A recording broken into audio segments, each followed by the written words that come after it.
The presenting sponsor of Moon Tower Soccer is FVF Law. To find out what makes FVF a different kind of injury law firm, you can visit fvf.law. Hello, friends. Thanks for listening to Moon Tower Soccer. This week, we'll discuss Austin's much-needed midweek win in the U.S. Open Cup. We'll talk about the frustrating 1-0 loss to FC Dallas at home. We'll also be joined once again by Maurice Edu, who's going to help us preview both of this week's upcoming games. My name is Landon Cottam, and I'm joined, as always, by Mr. Jeremiah Bentley. Hey, everybody. I'm Jeremiah Bentley, and I can't help but notice that you're like, I don't know if the total weight of your head has gone down since last time we talked. Last time I saw you, but there's much less hair on your head. So, Landon, let's talk about this new look that you're sporting that may confuse strange men in the men's room who talk to you during games. So I much like Pedro, I can't remember his last name from Napoleon Dynamite. Have you seen that movie lately or ever? Yes. So there's a scene in the movie where he gets hot and decides to shave his head and then regrets it and has to wear a wig for the rest of the movie. I, much like Pedro, have these weird compulsions to do things to my hair. And so a few years ago, you'll remember that I just like shaved my head randomly. For the last couple of years, I pretty consistently had like a big heavy beard. But before that, I would change it all the time and just decided like, I'm going to shave my beard off. And I know it's going to look bad and there's nothing I can do to stop myself. I'm going to shave it off. And so I did it and I hate it. What does Ashley think about it? She was disappointed but supportive. Oh my! It's like as she is with much of my life decisions. I was just gonna say, it's like my mom told me about so many things during my life. But okay, gotcha. All right, let's get on to some Austin FC news. Oh wait, before we get into the meat of the show. Okay, before Austin FC news, there's one thing I want to plug, which is the Just Keep Playing Memorial Soccer Tournament. So this is a charity tournament being put on out at the Onion Creek Soccer Complex. Where's the info here? Okay, so it is on June 3rd. It starts in the morning. If you want to sign up for this, you can go to jkp.leagueapps.com. We'll put a link in the show notes as well. But this is in memorial of a person named Jonathan Kyle Patterson, who was a coach, a big soccer player, a really big part of his community. And so he passed away. Some of his friends are putting on this tournament in honor of him. All of the funds raised for this are going to go to Street Soccer USA, which is, if you don't know much about that, look it up. It's a really cool program that has existed in other cities for a long time. And Austin is now starting up a program of its own, but it's a really cool thing. So we're very happy to be promoting this. I think we talked a little bit off air. I think we're going to throw some money in as a sponsor of this event as well. We can commit to that on air. Yes, we are. It's official now. But it's going to be like a pickup style tournament, which is something really cool that I've never heard before. So you don't have to have a team. You don't have to have like a gang you're rolling in with. Just sign up, pay the fee. You'll get, I think, some like t-shirts, some drink tickets. They have some like beer sponsors out there. So after you play, you can grab a beer, hang out, meet some people. And so you pay the fee, get shirts, beers, and then you'll just play pickup. They'll just kind of throw you in with people and you'll play. So you don't really need anything but show up with yourself and some shoes and you'll be ready to go. So again, we'll put that link in the show notes. It looks really cool. I'm not sure if I'll be able to play, but I'm going to do my best to go out and be out there at the very least. So yeah, really cool thing. Please attend if you can. I think the deadline to sign up is May 17th. So you have a couple more days as this is coming out. But yeah, check it out if you're interested. All right, now let's get into the Austin FC news. I guess news one, we had this Owen Wolff. We knew he was going to go to the USM TU 20s. I think we speculated that maybe it wouldn't be before the game on Saturday. Was before the game on Saturday. So he will be out for a little while, which is going to make some changes to the way that Austin lines up over the next, month or close to a month? Yeah, it's going to be 5 to 7 more games at this point. So yeah, I think their first game is on this Saturday. I'm not sure of the timing of that, but yeah, excited to see if Owen I'm sure he's going to get minutes because it's a tournament and they're going to need him. But it'll be interesting to see what part he plays in this team. But it's really good. I guess maybe we shouldn't be surprised that he wasn't featuring for Austin on Saturday, because Josh Wolff talked about what a great opportunity it was for him and what exposure it was for the club that that we would have a player that sort of got this international spotlight. So I guess we shouldn't be that surprised that Austin decided to go ahead and let him go a little bit early on and not hold him back like some of the other clubs did the U20 players. Let's move on to the next round of the Open Cup. So we'll talk about the New Mexico United game, but they've had the draw the following day. And so Austin FC drew first. They were the first name drawn in their pod, which means it was difficult to follow if you weren't watching the whole thing and listening to all the rules. But being drawn first was really good. It meant that Austin will host this upcoming round on May 24th. It also means that if they win, they will host the next round. And so that's big. Like these midweek games, not having to travel is a really big deal. So being drawn first was really good luck on Austin's part. We're drawn to play against Chicago. It's going to be Wednesday, May 24th. It's an 8:00 kickoff again. Is that right, Jeremiah? It is an 8:00 kickoff. Yep. Yeah. And so if Austin wins, then they will play against the winners of the Dynamo and Minnesota, who are the other two teams in their pod. And again, that's going to be at Q2 on June 6th or June 7th. And Austin FC season ticket holders will get tickets to this Chicago game. Any of the rounds after that are going to be extra. So we'll have to buy those. But this next one is included. Yeah, it's really exciting to continue to advance. And so Austin has no history against Chicago. Is that correct? No, I watched them play last preseason in a friendly, and it was Shaqiri's like first day with the team. And so he was at the St. David's Performance Center and walked past me. I think I said this on the show, but he walked past me like 6 feet away. And it was, we talk about how small, we're always surprised by how small soccer players are. I was both surprised by how short he was and also by how wide he was. Yeah, that guy, he's got definitely a distinctive build for sure. So, and then like thigh-sized calves on the man. That man's calves are a role model for all of us. I want to be Sheridan Shaqiri's calves when I grow up. Exactly. So yeah, I mean, for no other reason than the lack of history, it should be an interesting match that night. And we could probably get into this a little bit with New Mexico, but like I'm kind of digging the U.S. Open Cup energy. It feels like lower pressure. It feels like lower stakes, but it's still a good time. Supporter section was still pretty full.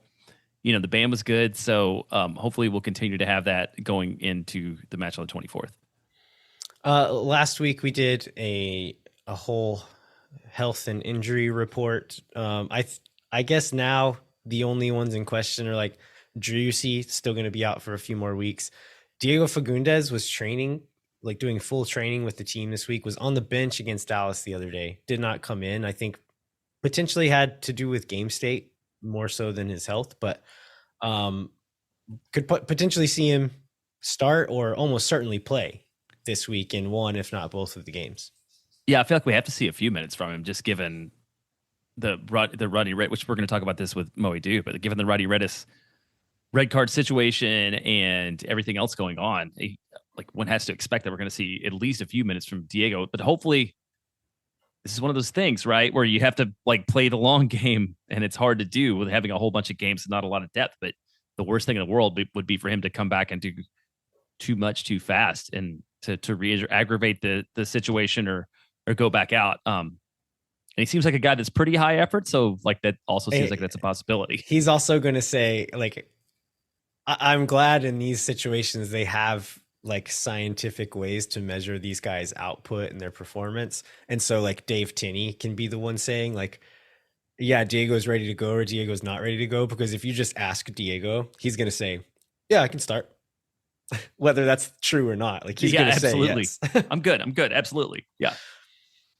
Just a quick update on Austin FC 2. They recorded their first ever loss away against the Colorado Rapids 2. I don't think there's anything to be ashamed of here. The Rapids 2 were the top team in the West. And so I think one of 3 teams in all of MLS Next Pro that were unbeaten.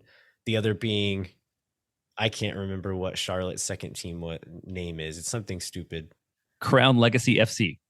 Crown Royal FC. There you go. They remained unbeaten as well. So Austin is now maybe considered the 3rd best team in MLS Next Pro. So away at altitude is there's nothing to be ashamed of there, but it is disappointing for them to lose that streak.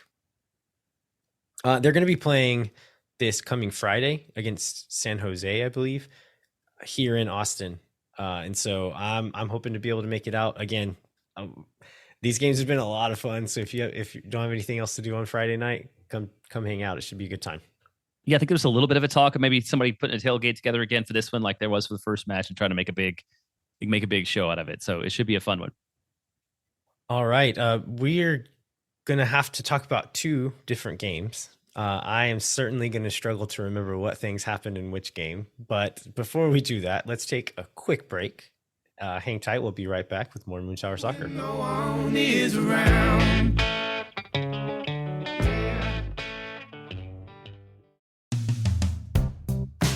Moontower Soccer is brought to you by our friends at FVF Law, the official injury lawyers of Austin FC. FVF is a different kind of personal injury law firm dedicated to community, transparency, and client education. You can go to fvf.law to find out what makes FVF a different kind of injury law firm and why understanding your legal options can dramatically change the outcome of a case. Once again, that's fvf.law. Amplify Credit Union is a member-owned financial cooperative that served the needs of Central Texans for over 5 decades. Amplify's team lives and works in the community, making them experts on how members can achieve their financial goals. What makes Amplify different? No bank fees. Amplify is the first financial institution in Texas to put an end to bank fees. In 2022, Americans paid almost $8 billion in overdraft fees alone. Millennials pay an average of $336 a year of bank fees, which works out to 6 Austin FC game tickets per person per year. You'll pay none of those bank fees with Amplify Credit Union. Amplify membership is open to any Texas resident. Learn to trust your bank again at Amplify Credit Union. To learn more, go to www.goamplify.com/moontower.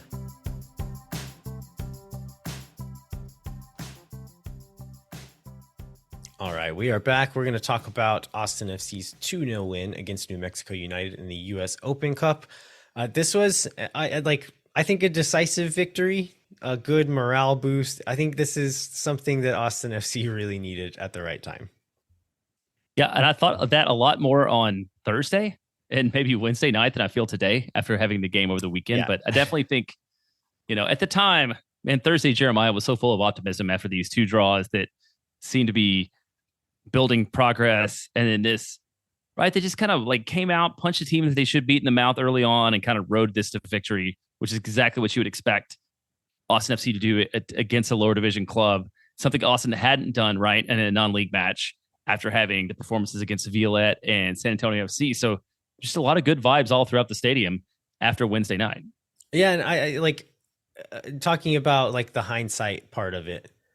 Regardless of that, you want to do in any individual game, as good as you can and set yourself up for as much success as you can. So in a midweek game against USL competition, the ideal scenario would be to go up early, to be able to sub some guys in the second half to rest legs. And Austin did that. And so we'll talk about the circumstances that led to that maybe not mattering against FC Dallas on Saturday, but it was really good to see them go out and take care of business on Wednesday in a situation that there's a very clear set of objectives here, and for them to hit all of those. And so they were able to sub on Cascante and Radovanovic in the second half. So one of them still working his way into the team, one of them coming back from injury. If they're still up 1-0 or still tied at halftime, maybe you don't see those changes, and it's a little bit harder to sub in these guys and give these guys rest. You're making subs to win the game as opposed to strategic subs to set yourself up for success over the next couple of weeks. Can we, before we get any more into this, can we talk about Radovanovic's size? When he was warm up on the sideline, he looks huge. I couldn't believe he was only 6'2". gangly, I think maybe a word to describe the way he's built, but he just, It's not even. I don't know. I don't He's know what like it is, but yeah, he he's, looks like a cyborg. Like he's like a yeah, robot man because he's got really broad shoulders, but then like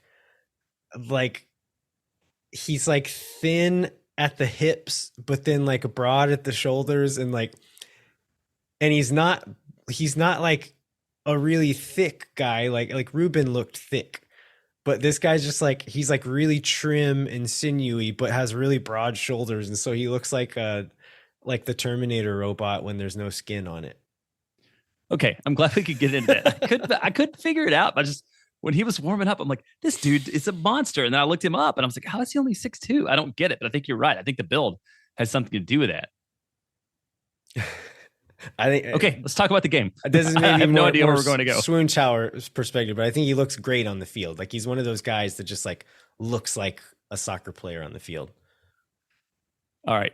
So let's talk about the lineup because we didn't know what kind of lineup we were going to get. I think everybody expected maybe a little bit of rotation. And I mean, I feel like Austin played effectively Austin's first 11 for that Wednesday night match. So it's, what's it like 5 at the back, basically. Lima Ring. Jimenez, I guess, is not somebody who plays every match. Weisen and Lundqvist. So you had a little bit of rotation there. Redes and Rigoni on the rings, Pereira and Valencia in the midfield. And then Maxi Arruti up top, but it was a pretty strong starting 11 for Austin. Yeah, I think you're right that Jimenez is the one that maybe you don't see if this isn't a USL squad that we're playing. And then like Arruti is just because Zardes has started 3 in a row, I think at that point. And yeah, the rest of it is like these are the guys who have been playing well and are healthy. So yeah, not a lot of surprises there. I guess Brad Stuver was one of the ones that we weren't sure. There'd been a lot of talk amongst fans about like it's pretty common practice to play a backup keeper in cup competition. And so if you're looking for like ways in which Josh Wolff is taking this competition seriously, it's by starting Brad Stuver in this game. I think that's a big note there because like Brad Stuver is a game winner in this league. There's not a lot of goalkeepers in the league that you would put into that category. Brad Stuver is one of them. He has saved results for Austin FC on several occasions. And so by playing him in this game, that's a statement of intention, I believe. Yeah, it was. Like, so we statistically, we didn't get X goal because apparently you don't get X goals in matches, Open Cup matches. But yeah, Austin leads in possession. Austin leads in shots. Austin leads in shots on target. Like we talked about it. It was what one would want from a better first division squad against USL team. But let's talk about goal 1, the Rodney Redes assisted by Emiliano Rigoni. Like, man, who saw that coming? Yeah, I mean, it's on a corner, right? And it's like it's a header. Rodney's facing away from the goal. And so this is a thing that Austin tried to do a lot on corners is you play kind of that low, sharp cross and you're trying to like skim the first man's head. So it sets up a good shot in the box for the guys behind him.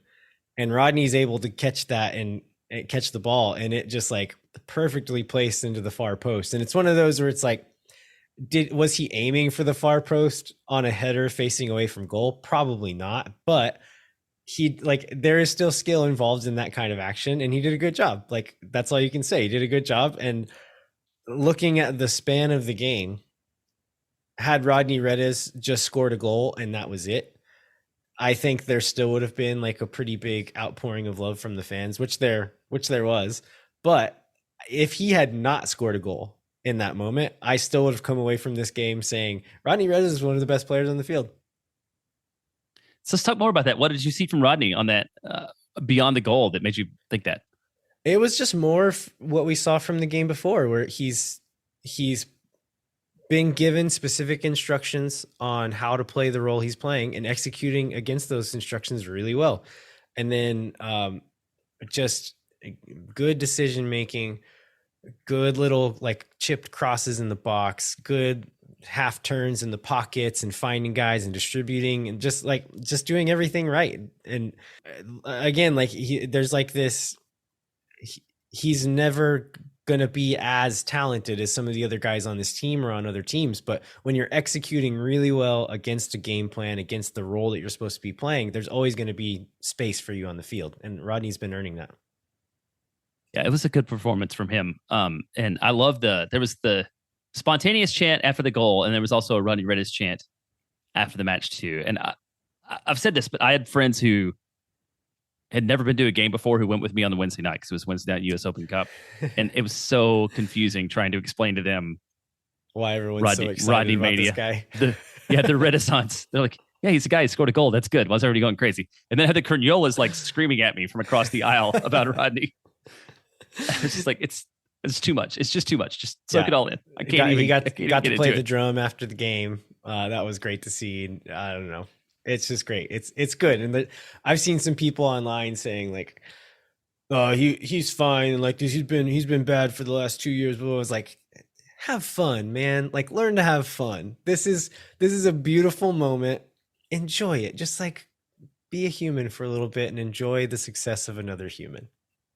Yes, I could not agree more with that. So we got another goal in the first half.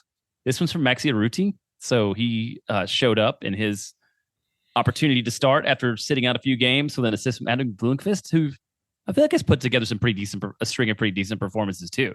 And he seems to really thrive in the system that Josh Wolff has going right now in this like three at the back system. Yeah, I want to talk about him more a little bit later, but this play starts off with a big like diagonal switch from Lima to Lundqvist.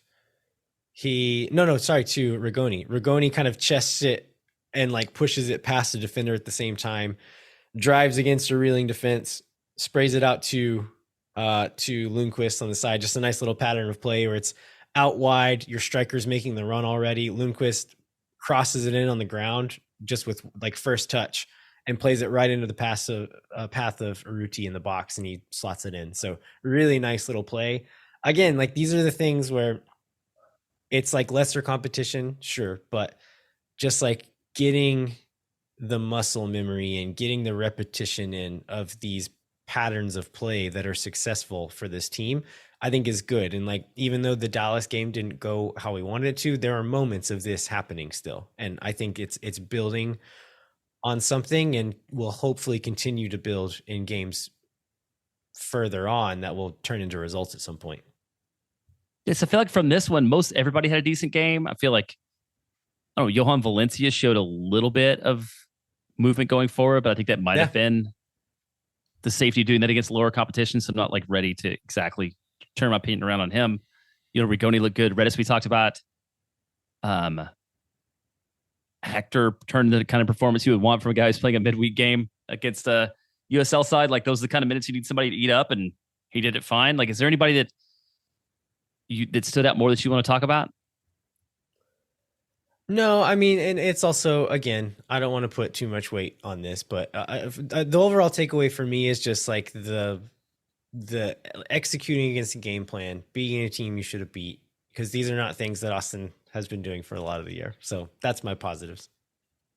All right, let's leave that. We'll just summarize this with saying everybody left Wednesday night that was at the match feeling pretty good, appreciating advancing, and then we moved on to Saturday against FC Dallas, and things turned. I guess, well, we can go through the lineup and stuff, but I'm really interested in hearing how you feel like comparing the two and like what went right against New Mexico and what had gone right over the last couple of weeks and what went wrong against Dallas. But we can get into that after like doing a few of the headline moments. Yeah. So the start of this game, it was pretty sloppy at times throughout overall the first and second half, but in the first half, Austin were the better team. And so I think at the end of the game, it's maybe hard to look back and think that and remember that, I guess, but they were the better team in the first half and good enough to maybe get a result in this game with 11 men. But because of that sloppiness, I think there's like these margins in the game where if you make enough of these small mistakes, eventually one of them is going to punish you. And that's what happened. And whenever you're playing down a man, you can't afford to play with those margins. You have to be a bit more disciplined and a bit more strategic in what you're going to do. And so whenever they went down one, it was they did a good job holding on, but in the end, one of those little slip ups cost them. Yeah, it did. And if you look at the FOTMob has this momentum chart that just kind of shows like how the game flow is going on one side or the other. And there's a lot of green and not a lot of red right up through probably right up through the yellow card. And then it got kind of sloppy. And then the red comes. And I guess not to just be like reading Kevin Morris Twitter comments, but you know, with all the people talk, there was a lot of talk about Jesse Zardes and even Rigoni and what they didn't do in this match. And I think maybe some of Zardes has aged like 3 years here in the offseason. But the thing that changed this game the most was the red card. I mean, there's no way around that. Yeah, and like people are upset. People are going to find things to be upset at, because when the team's losing, people are mad at things, whatever. And so, yeah, I think there are things to be critical of, but the main thing is the red card, because we're set to get a result in that game, I thought. So it's starting off, Dallas is pressing really aggressively. So their front three were super high, and then had some of the midfielders kind of joining up and pressing individuals at times. And there, like as I mentioned, there was some sloppy passing early on, not really dealing with the press very well. But as the half kind of went on, they started figuring it out. We're playing long balls. We're being willing to play long balls and not just lumping it, like kind of strategic at when and where they were doing it.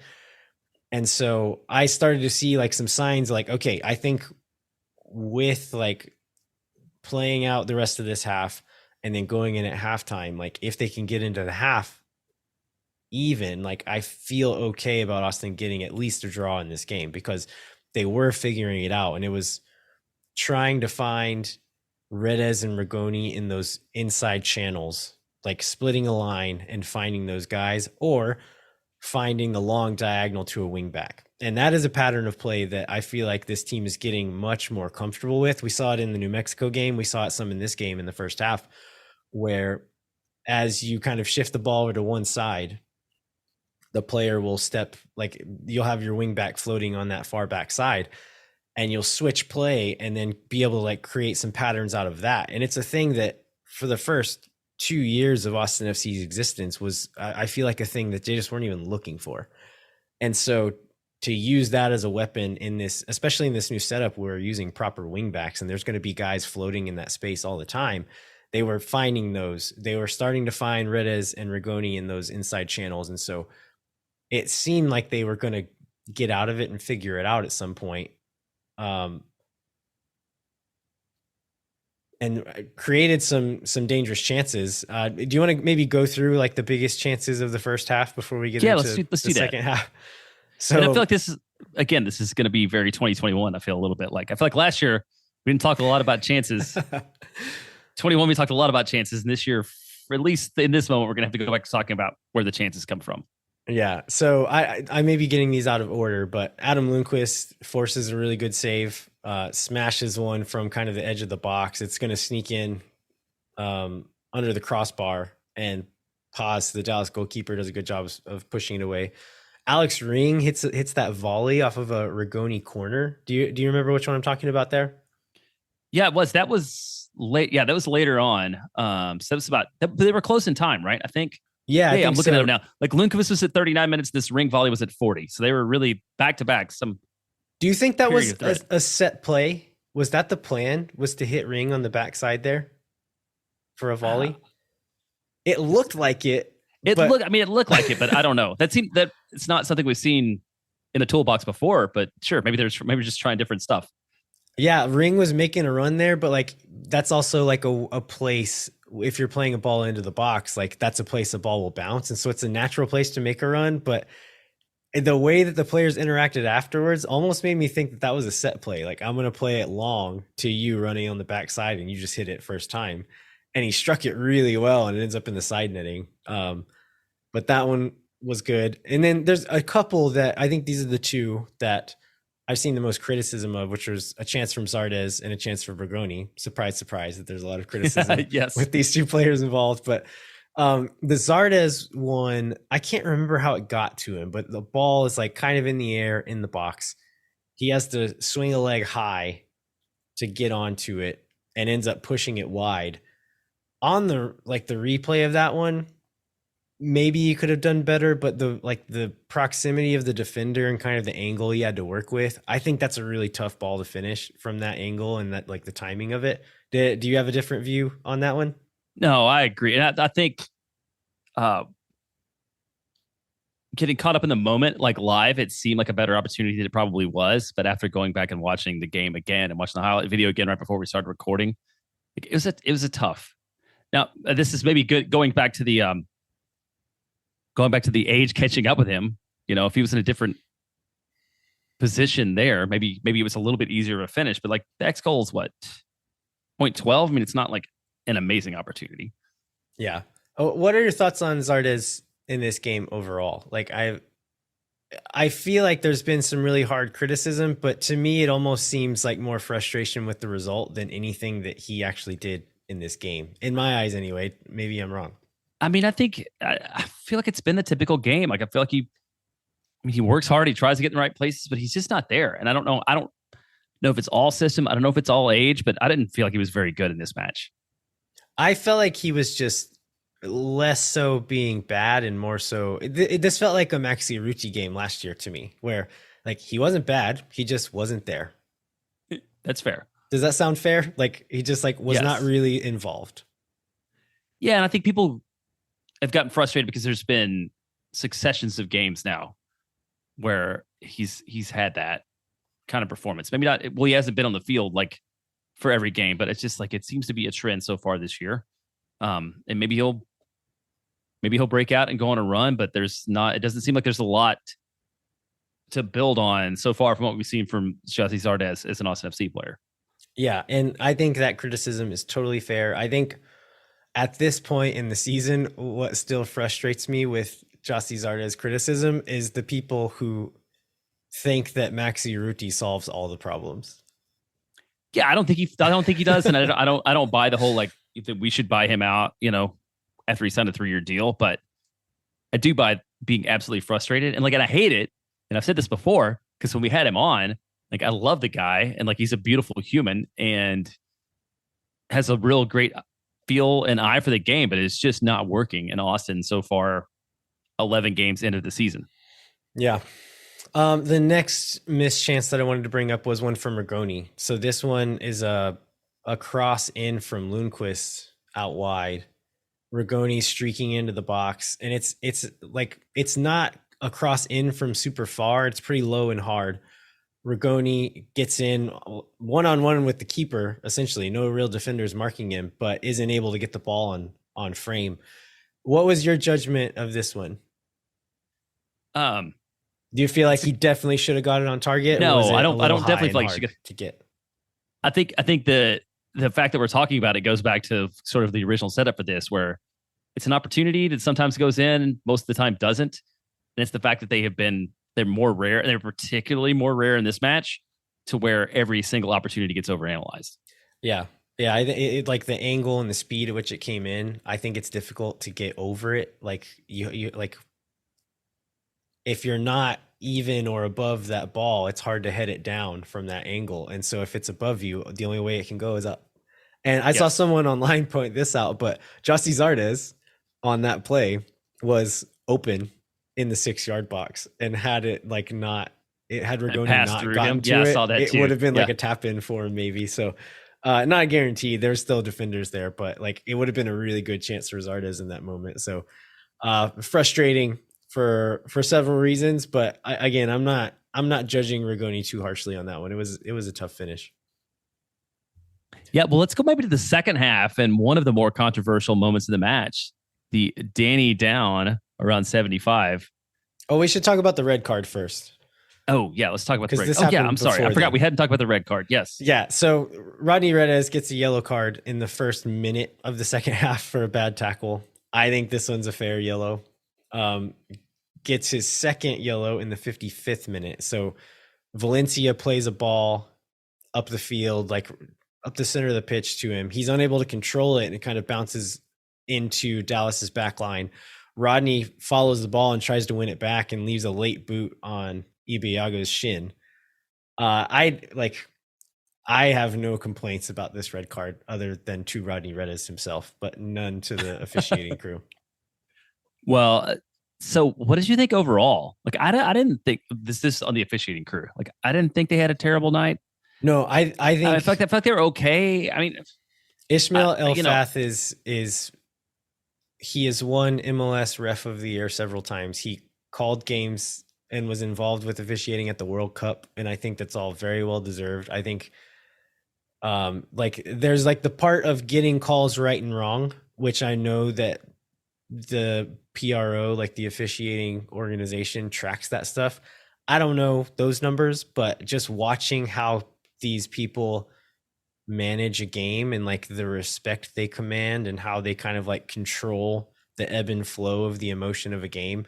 I think Elfath is the best in MLS at all of this. And I think he was the right guy for this game, because in another game, I feel like there could have been a lot of cards way too early and then they lose control. And Elfath, I think, is one of those guys who's able to manage that really, really well. And so my only complaint is maybe that non-penalty call. So let's move on to that and we can go back and talk about the rest of the half. But there's late. Do you have the minute? I don't have the minute written down for this one.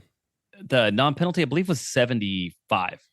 Okay, so a ball gets played into the box and Danny kind of lets it run across his body. And is it Quignon that kind of comes through him in the back? It does not touch the ball, definitely goes through Danny's body. Danny feels the contact and goes down. I think like it's very much one of those where like Danny felt it and went down to try to sell the foul.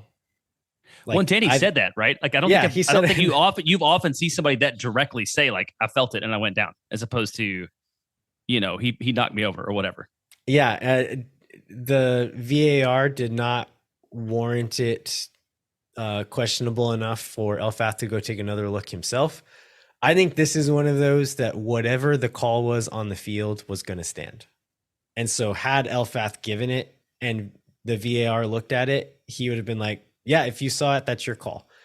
And so whatever happened on the field was going to stay. Elfath didn't feel like it was enough. Maybe thought Danny made a little too much of a meal out of it. I've seen softer penalties given and I've seen harder penalties not given. So I think it's like on the borderline there, but it's one of those, like, I understand why it wasn't, but I wish it would have been.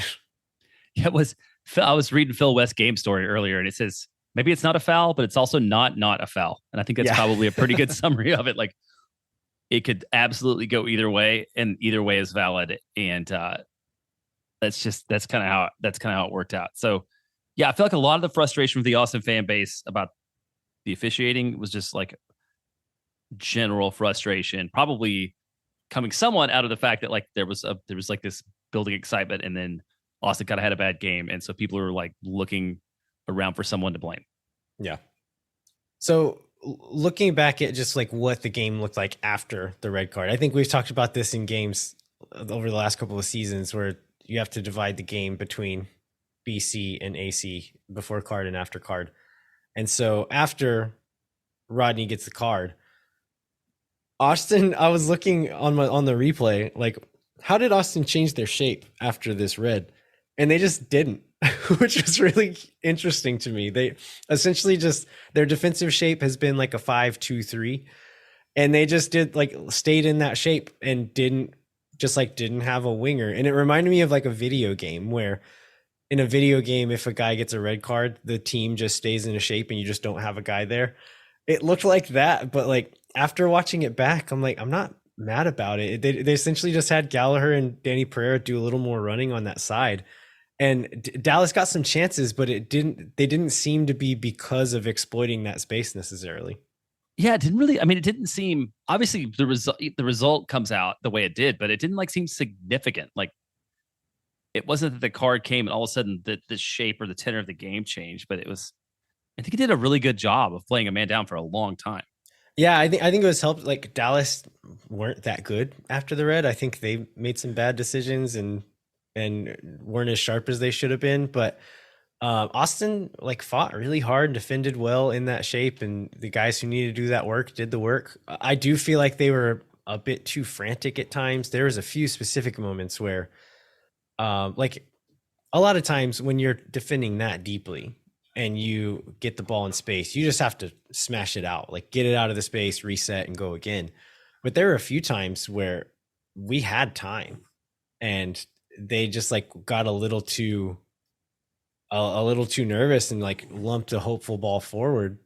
And it's like, no, you had time, like play the ball around. Like these are the moments when the horseshoe of sadness is your friend, right? Like you're good at playing the ball around the back and keeping the ball in your own half. Do that. Like do some more of that. It keeps yourself from having to run so much, runs down the clock, frustrates the other team. And so there were a few like one specifically, Väisänen had the ball. There was a guy pressing him, but like we're used to that, right? Like had Danny in space, just like dink the ball around the one defender pressing you, and Danny has 30 yards of space in front of him. And instead he plays a hopeful ball long to Gallagher. And there's a couple of moments like that I wish they would have just calmed down and played a little bit more. And then Brad Stuver had, I think 3 or 4 times played a goal kick directly out of bounds. And then on the goal, this goal finally comes right at the end of regulation.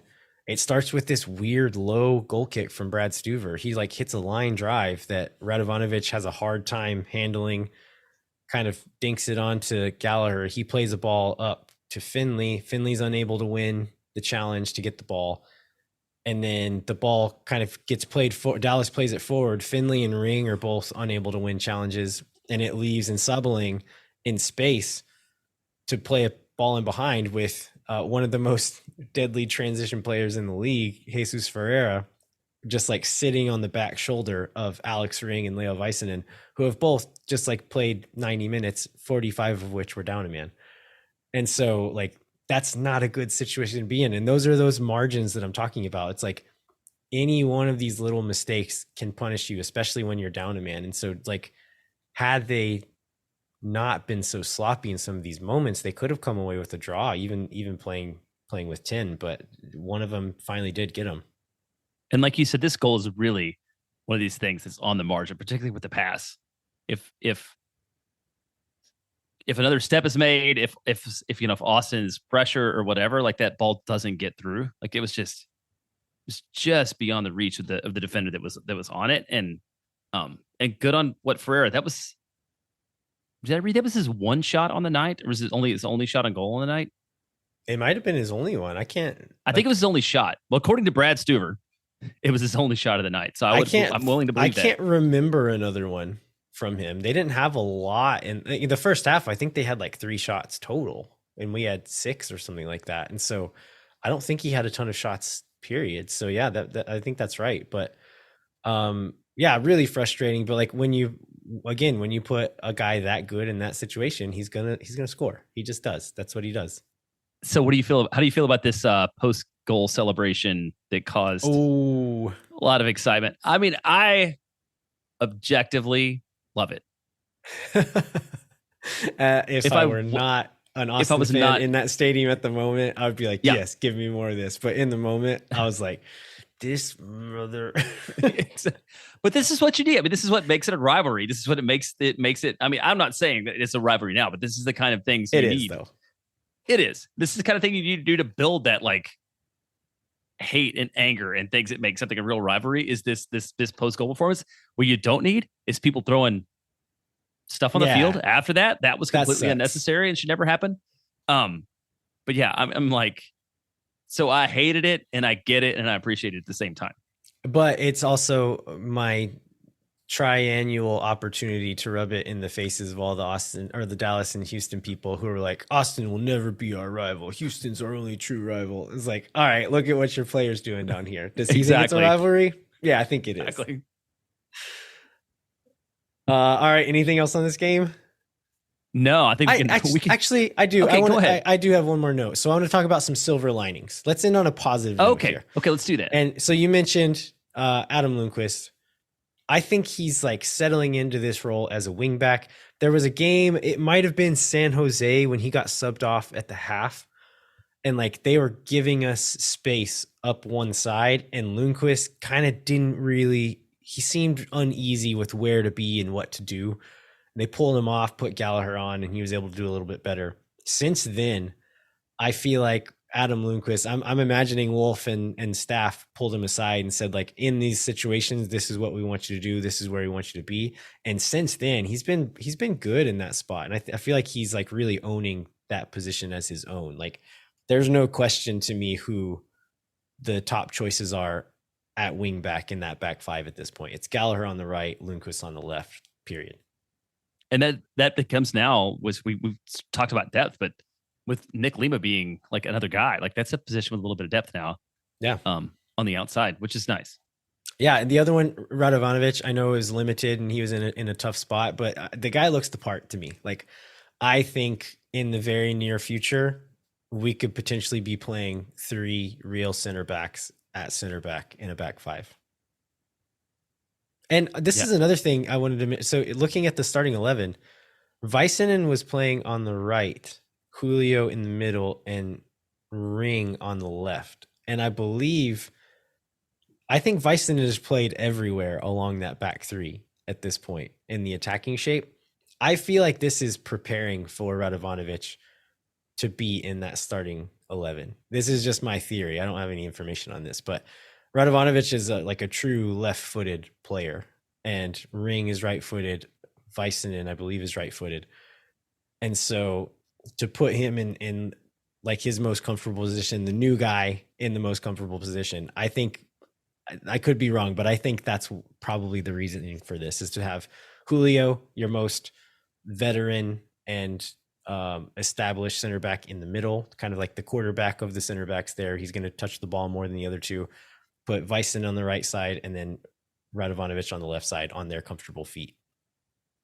Well, now you bring up another point that we could talk about for the future, which was something, I think it was in the post-game presser, which was when Wolff was asked about Alex Ring returning to the midfield and seemed to not be 100% committed to that, which I was a little bit surprised by. Yeah, I mean, I think like right now, because Julio's coming back from injury, because Radovanovic is new, because we have so many games, I could see them still maybe just rotating those 4 guys and keeping Ring as one of the back 3. It's part of that in that rotation. But once like things settle in and we've got 3 proper center backs available, I think maybe his answer changes a little bit. Okay, I'm willing to buy that, but it becomes congested then. When everybody's healthy, both center back and midfield are a little bit congested, especially with Johan Valencia playing a little bit better. Yeah, over the last couple matches than he has. Now you got Pereira, Valencia, Ring, Wolff occupying 2 spots, and then you get those center backs occupying a couple spots too. So I mean, for a team that's third from the bottom, it seems to be a lot of promise. Yeah, champagne problems, which sounds weird to say when we're so low in the table. Yeah. I think it goes like a lot of people have been talking about, like, what do you do with Diego when he comes back? It's like all these things are going to fix themselves, and like in one way or another, like the way that it fixed itself this week is Rodney Redes got a red card. Like, it's not a problem. Like, it's gonna come out in the wash. Like, everything's gonna work out. Somebody won't be available. Somebody will be tired. Somebody will need rotating. You just play the best guys on the day and don't worry about the rest. Yeah, that's a great way to put it. All right. I think we can be done with game recaps. We're going to take a break, but then we're going to be joined by Mo Edu. He and Keith Costling are going to be on the call against Seattle. But then we're also going to do a quick Toronto preview as well. So hang tight. We'll be right back with more Moon Tower Soccer.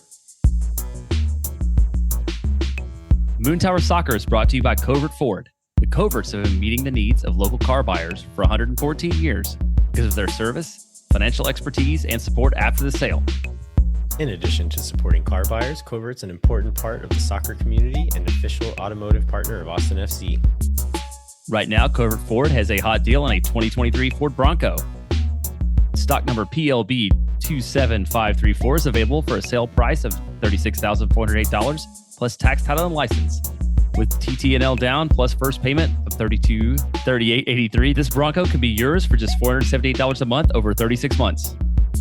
If you're in the market for a new or used vehicle, be sure to check out covertford.com. And Moon Tower Soccer is brought to you by Sage Wilson Realty. Thanks to Sage Wilson Realty, we'll be giving away 2 tickets to an upcoming match. So fill out the form in the show notes to enter for your chance to win. And I had the chance to talk to Eric Wilson from Sage Wilson Realty, who's doing a remodel on a house like right around the corner from me. I had the chance to see him in action, and I got to say, I saw the before and after shots. The house looks amazing. If you're looking to have somebody take your home that maybe looks kind of old and tired and make it look new and spiffy and sell it for a bunch of money, talk to Sage Wilson Realty. Yeah, and listener of the show, Jackson, before Sage Wilson was a sponsor, actually used Eric Wilson as his realtor and bought his house. And he gives high marks, 10 out of 10 would recommend. So if you or someone you know are in need of Sage real estate advice in Austin, talk to our friends at Sage Wilson Realty. Be sure to check them out online at sagewilson.com. We are thrilled to be joined once again by former European professional soccer player and United States international, Maurice Edu. Mo, thanks so much for joining us again, man. Yeah, of course, man. Looking forward to it. Good to see you guys yet again. One of my coworkers is a alumnus of the University of Maryland, and I told him that I was interviewing you. he's like not a big soccer guy, but he was there. He was in school the same time as you. I think he might have been a year or two younger than you, but he remembers watching you play and was telling me all the guys on that team. And I didn't realize how many pros that you had on that squad when you were in school. Yeah, we had a decent, so I stayed for 3 seasons, and literally every year we had at least, 2 or 3 guys who went into the draft and turned pro. And then my year and the class after me, there's a decent amount of guys who ended up turning pro. So yeah, Sasha does an incredible job over there. He does an incredible job of not only recruiting, but then preparing players for that next step. So hats off to him, that program. And then, the individual players as well, because you have to put in the work too to get to that stage. So, proud to be a Terp, and I'm always quick to point them out whenever they're in the game that we're calling. So. All right. Well, we are having you on because you and Keith Costigan will be calling Austin's game in Seattle on Wednesday. But then I looked back at your kind of record for the season and saw that you and Keith have called Toronto twice. And so I kind of asked you before we jumped in if you could talk a little bit about Toronto with us as well. So sorry for springing that on you, but thank you for being flexible. Jumping into Seattle, they are currently first in the Western Conference on 23 points. They're 4-1-1 at home.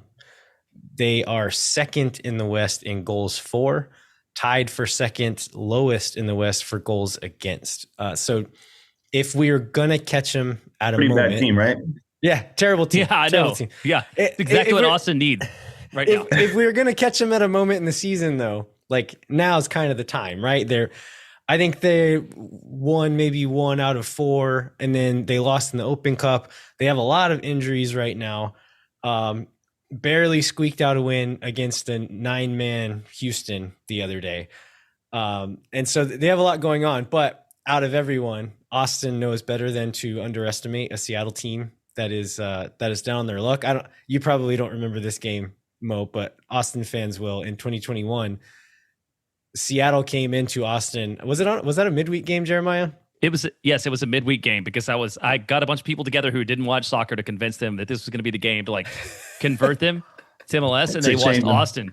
Yeah, and they played 6 teenagers, just uglied up the game as long as they could. Put in Redes in the 60th minute, and he scores a banger from nearly midfield to put him up 1-0, and that's the end of the game. That's how it ended. It was okay, so they are down on their luck in the moment, but Austin knows not to underestimate them in that situation.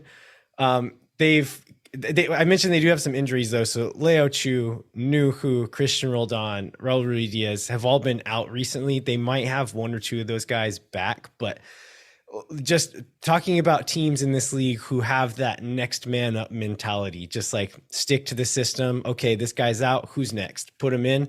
Seattle is amazing at that and have been for several years now under Brian Schmetzer. So, like, do you think, like, does it matter that they're down on their luck right now? I feel like it doesn't.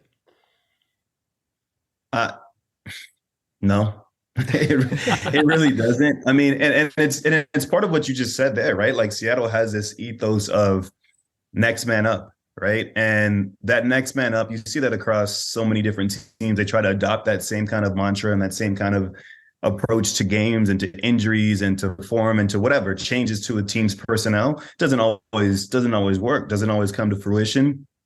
I think with Seattle, one thing that makes them such a difficult team, even when, as you mentioned, you just rattled off a list of starters, starters who are potentially not available for the next match.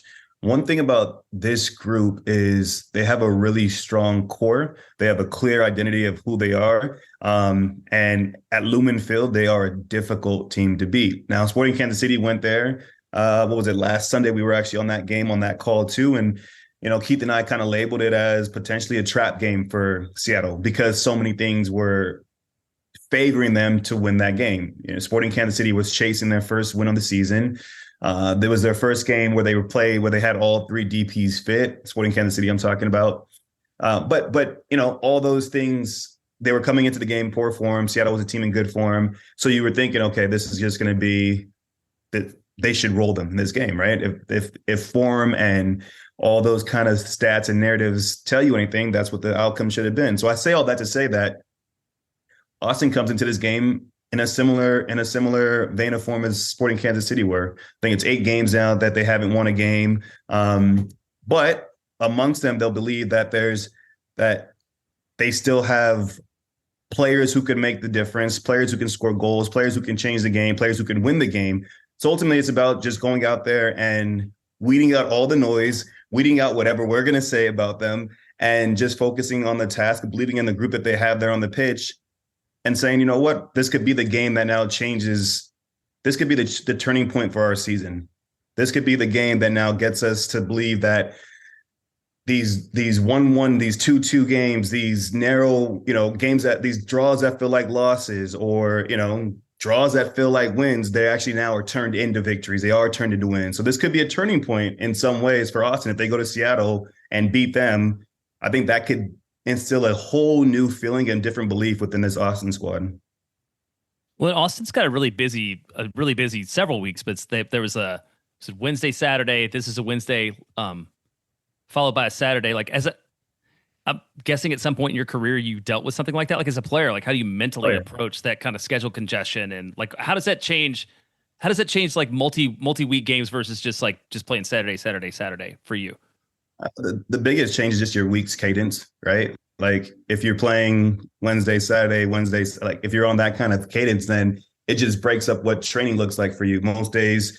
So if you're playing on a Saturday, you'll come in. If you're coming in on a Sunday, it's going to be a recovery day. So you'll have like the Monday, Tuesday training as opposed to like a full week of training. But you'll have the Monday that's like a harder day. Tuesday is going to be a light day because it's the day before a game. So I think that's just the biggest change, is that your week is broken up into a different cadence. But in all honesty, I mean, sometimes it's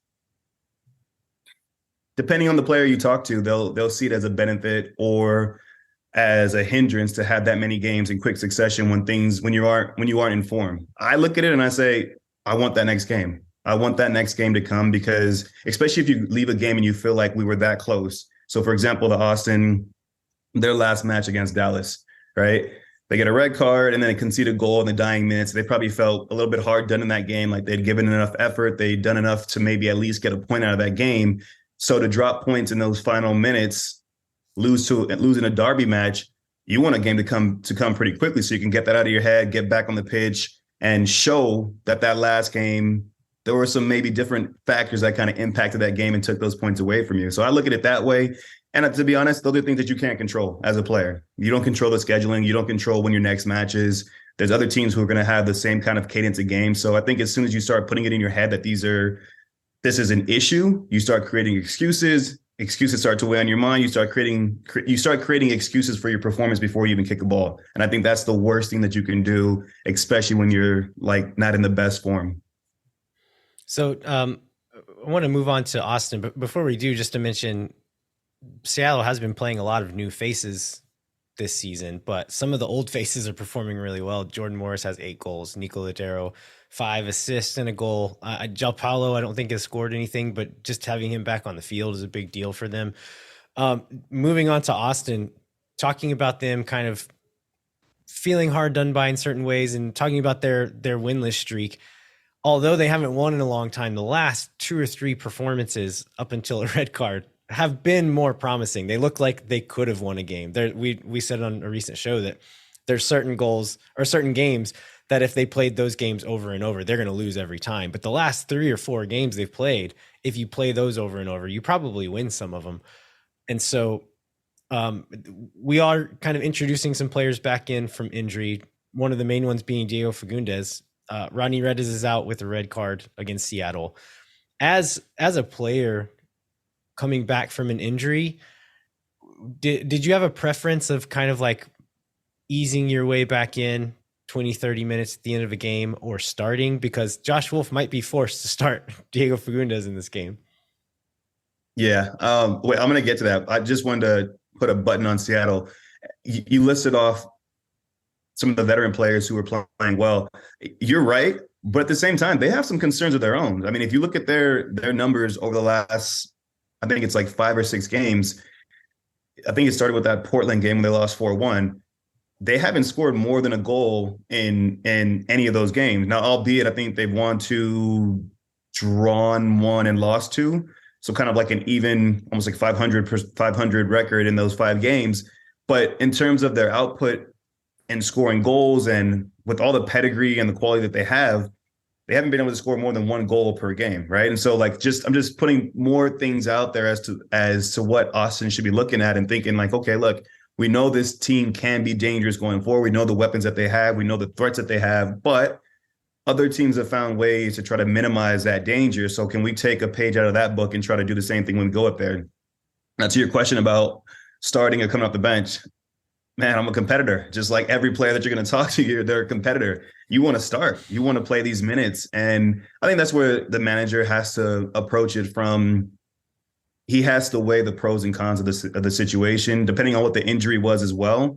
If it's a muscle injury, sometimes you want to be a little bit more cautious with those because it's so easy to read. So you want to be a little bit more cautious at times because it's easy for these things to flare up again or for you to re-injure them. And so it becomes more tricky because of, like you just said, the desperation. Rodney Redes is out now with the red card. Diego Fagundes has been a player over the years who's been incredibly impactful, especially during his tenure with Austin. So you're going to have that feeling to want to get him back on the pitch as quickly as possible. I know he was on the bench last game. So it's a difficult dilemma. I think obviously I think Josh Wolff will be smart. And if he feels like Diego's in a place to where he can actually start and play whatever it is, 60 minutes, 55 minutes, okay. But I don't think he's going to risk him starting a game, playing significant minutes if it's going to jeopardize the longer term availability of the player. But that being said, they need 3 points. There's that feeling of every game that now goes on where you're not picking up points, albeit the results or the actual games might have felt like, hey, we put in a good shift, we put in a good performance. You're ultimately graded based on if you get that 3 points at the end of the day, right? Yeah. And so talking about the other wingers, so Redes is out. So you've got really, as far as like starting caliber guys, Fagundes, Finley, and Rigoni. Rigoni's played a lot of minutes over the last couple of weeks. And so if you start one of them, like if you start Fagundes, you're probably expecting to have to pull him out. And so if you start him, maybe you can't start Rigoni because you might have to pull him out too. And so I think it's a complicated thing for like decisions that Wolff's gonna have to make, just depending on how ready these guys' bodies are. But he said in the post-game press conference that there will be some rotations, but not expecting lots and lots of changes just for the sake of changing. That's a quote from him. So we'll see what it looks like. Talking about center backs for Austin, Radovanovic has come on as a sub in both in the Open Cup game and against Dallas. I think the guy looks the part. I'm not sure how much Wolff trusts him yet, just because he's been really slow to trust new guys coming into the team. But it almost like he's going to have to play some of these games. Jeremiah, do you have a preference on what we see from center backs or any thoughts on that? One of the things that we look at this upcoming Austin schedule, they're not obviously in a good run of results, but like I can see rotating in this one and looking at some of the games against clubs that should be less competitive or should be like a more of a easy matchup. Not easy, no matchup is easy for Austin now, but like more of a competitive matchup for Austin. Like it may be rotating here and then like saving what you can for Toronto over the weekend, because 3 points is 3 points either way. Yeah, I mean, I get that, but also like throwing a guy who's new to the league on in his first start away in Seattle midweek, like it seems a little mean, but like also like maybe it is the best time to do it. I don't know. I mean, I was kind of in between. I guess I shared a little bit of both of your thought process there. I appreciate the way that you try to word that in terms of rotating, and I guess the better way we could say it is your next 2 games after Seattle are at home, right? And they're against a team that's at the bottom of the table, and then Chicago, who's like what, second or third from bottom, right? So those seem to be more favorable games and games that you should win, especially because they're at home. So we can put it that way. And I guess so. Like if you were gonna rotate, potentially that's. But my only fear, I guess I would say, or concern is when you rotate too heavily and it becomes pretty obvious to anyone looking at your personnel, looking at your team, your lineup. I always feel like that can sometimes have a negative impact on the team, because it almost feels like, okay, we're conceding this game to try to win the next one, right? And it's, of course, you're never doing that. You're never putting out a lineup that you don't think can win a game. But when you just make wholesale changes and you're going to Seattle, it's almost gives that feeling of like, all right, we're conceding. If we get something with this lineup, great. But the ultimate objective here is we have 2 home games after that. We need to pick up 6 points in those 2 games. And so I get that thinking. I get that logic. I just don't like it from a mentality standpoint of how it can shape the narrative for a group of players. And then the other part of it is, okay, let's say you make big changes, you drop points in Seattle. Now that puts even more pressure on those next 2 games at home, because if you don't pick up the points there, then it's like, well, this streak has continued and it's gone from here to here. It's just had that trickle down effect. So this is why I'm not a manager. This is why I'm here with you guys. I'd rather be in this seat than that one. Yeah, I'm kind of think, just based on the quotes from the post game the other day, that Josh Wolff is thinking the same way that you are. It's just a matter of like which are the right changes to make. He'll make a few of them, right, but which are the right ones? Which guys can go? Which guys can't? Who can start? Who can't? So it's going to be interesting to see that starting 11 on Wednesday. Moving on to Toronto. So this is the first time that these teams are going to play competitively. I think they played in a preseason thing last year, maybe. But Toronto currently last in the Eastern Conference, 13 goals for, 17 goals against, and they're coming off 2 losses in a row to their rival Montreal, one in the cup competition, one in the league.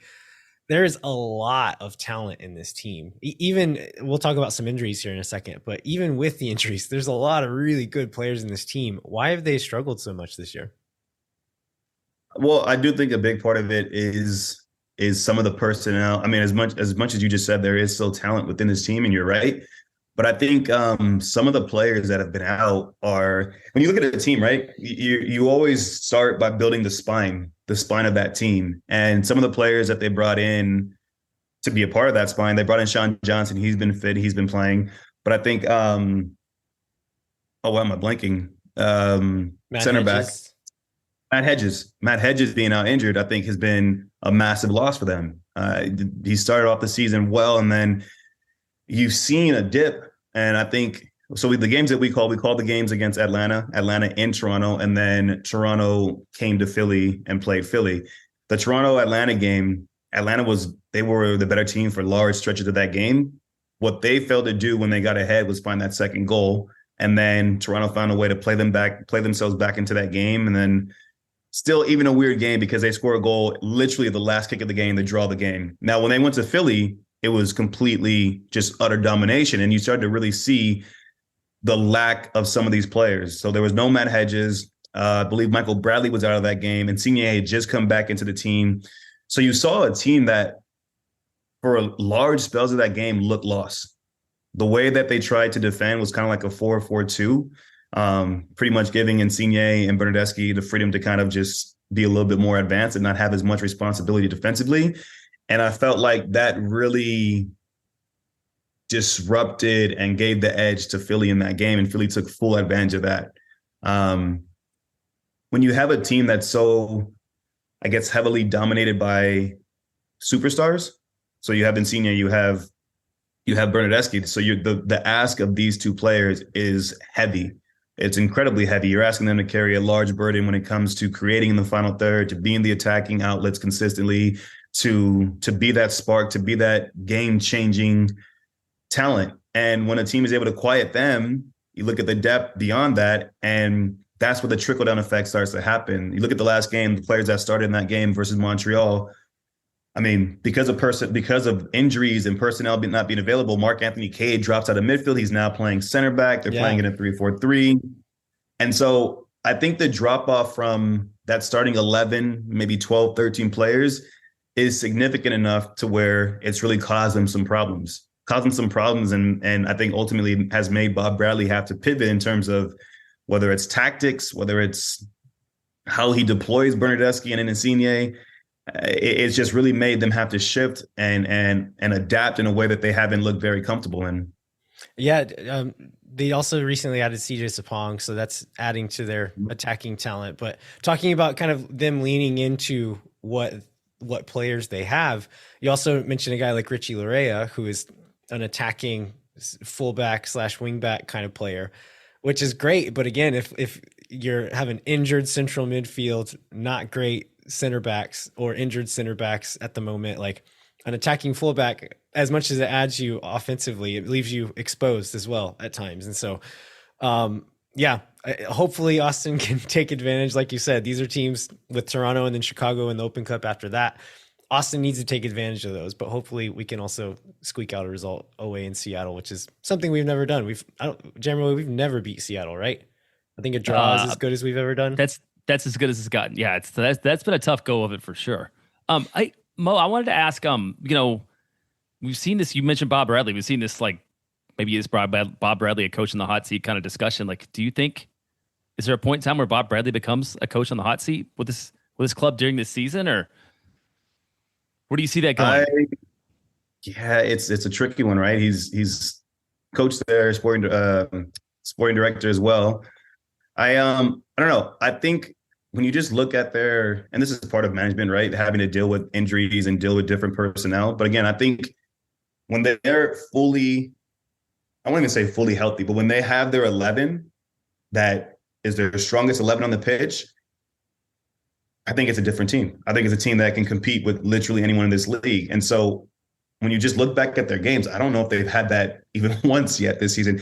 I'm not sure if they played the same, maybe the first couple weeks. I'm not sure if they played the same 11 yet. It's been a lot of changes. I was looking over their 11s over the season. It's been a lot of changes. Right. And so, I mean, to that end, I think when Toronto signed Bob and they gave him the keys to this team, to this organization, it was with a long-term plan in mind, right? That they knew that they needed to make some, they needed to make some changes, bring in some pieces to really support and complement Insigne and Bernardeschi and the other players that they have in that squad. So as much as the results have not been favorable whatsoever, they're sitting bottom of the East right now. They've lost back-to-back games against Montreal, their rivals. I think all that does amplify and put more pressure on Bob. But I think that, I won't say that he's comfortable. I think he'll be the first one to tell you that he knows what this role entitles and how you're judged based on this role. But I think that there's a little bit more leeway because there's a longer term vision involved with this hiring. And then also there's maybe a little sense of, damn, we recognize what you've had at your disposal to try to get this team playing in the way that you want them to play. So I don't want to make excuses, because at the end of the day, every coach should be judged on their performance and the results that their team yields. But I just think that, again, with this hiring, there was a recognition that this is a long-term plan. And I think Bob's a guy that they trust will turn things around, especially when they have a healthy lineup. All right. Well, Mo, sorry, go ahead. I was going to ask one more thing. Like, was he the national team coach when you were on the national team? Yeah. For most of the time? And you played at I was Toronto, on right? that. So you got a lot of connections here now. I got ties of both. Toronto- Yeah. So I Was guess Toronto was your first professional club, right? Yeah. 2007. Yep. That's where it all Nice. started Okay. for me. So All right, well try to be super objective when you're calling like Toronto and Bob against Austin for us. Like, we love it. I know you will be. Don't worry about it. All right. Well, Mo, thanks so much for joining us again. We appreciate it as always. And again, listeners, you can hear Mo and his partner Keith Koskian on the call on Apple TV when Austin is in Seattle. Mo, thanks for joining us again, man. no problem, man. Thanks for having me, guys.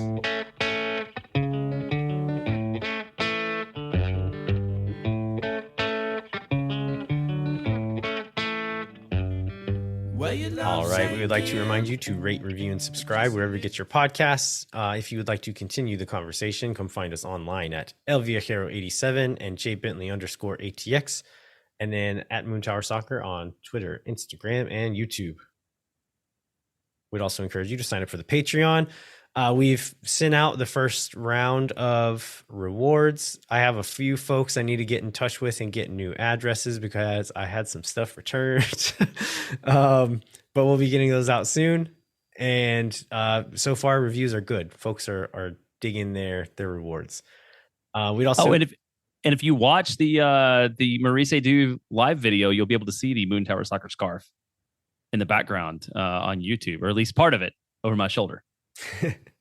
All right. We'd also encourage you to visit the Striker website where you can get a 30% discount with the code MoonTower23 with a capital M. Jeremiah, what can folks look out for there?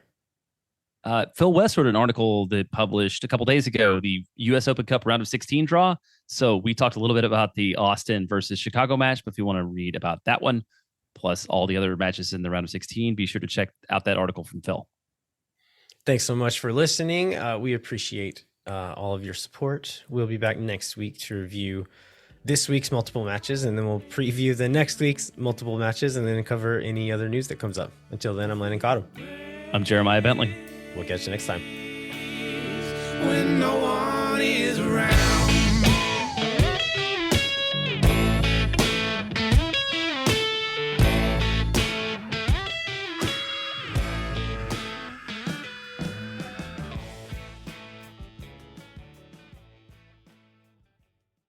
Thank for nothing, see you never. La gente, oh my God.